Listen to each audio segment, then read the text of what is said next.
Hey guys, AJ here, and today we're going to be digging into the Capcom vault to talk about another Resident Evil prototype, this time Resident Evil 0. While this game did eventually see the light of day on the GameCube, it actually started its life as an N64 exclusive. With that being said, let's jump right into it. Resident Evil 0. Concepts for the prequel began just a little bit after the announcement of the N64 hardware back in 1995, while Resident Evil 1 was still in development. According to reports, Zero was supposed to originally make use of the N64 64DD CD peripheral. No official announcement for the title would come until early 1999 when Yoshiki Okamoto let it slip to Deneki N64 magazine. While not much information was given about the game itself, he did reveal to them that the game would be an exclusive to the N64 console. While this might not seem shocking today, you have to remember pretty much all the RE games up until 1999 were mostly console exclusive to PS1, minus the original game. So, why did Capcom choose to go with the N64 instead of just making another PS1 title?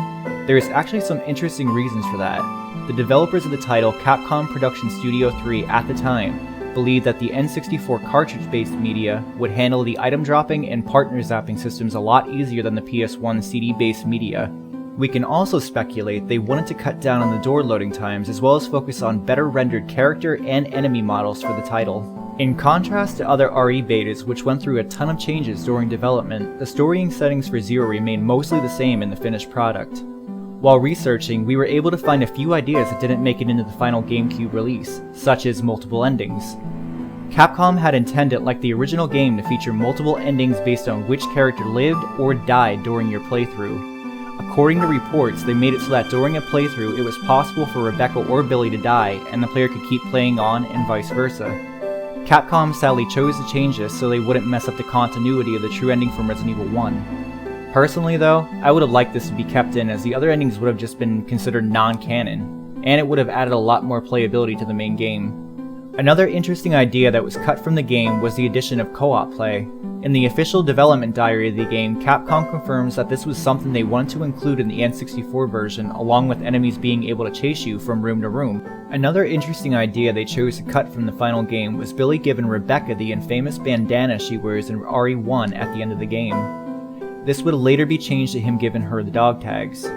Interestingly enough, it was also reported that Capcom at one point intended for Albert Wesker to once again be the antagonist of this game. Based on information gathered, Wesker was to send a trained BOW to hunt down and kill off the individual STARS members, but as this once again messed up with the continuity of RE1, they had to scrap this idea.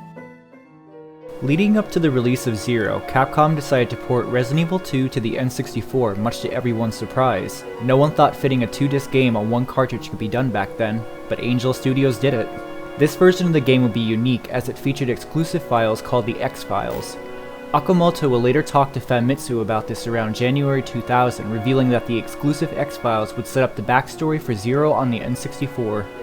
Finally, Capcom was ready to show the world what they could accomplish on the N64 hardware when they revealed Zero for the first time at Tokyo Game Show 2000.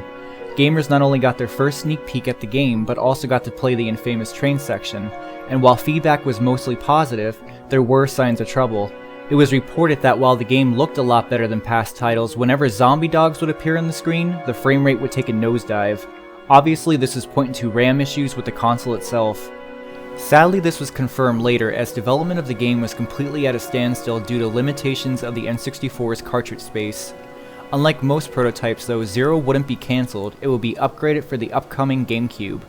While not much high quality footage has ever been released, Capcom did revisit the prototype leading up to the HD Remaster's release, finally giving us a much needed inside look at what the game could have been. So, how complete was the prototype before Capcom decided to switch the game over to the GameCube? While most people like to believe it was around 20% complete, the developer did come out and say he believed it to be around 10% finished. And while no ROM has ever leaked out as of this video, one known copy is known to exist in the wild. Before the release of Zero on GameCube, a user was reported to have shared some screens from the beta on Assembler Games' website. According to what I read, apparently the user was spooked when Nintendo actually contacted him to take the stuff down. Sadly, nothing on the beta has surfaced since.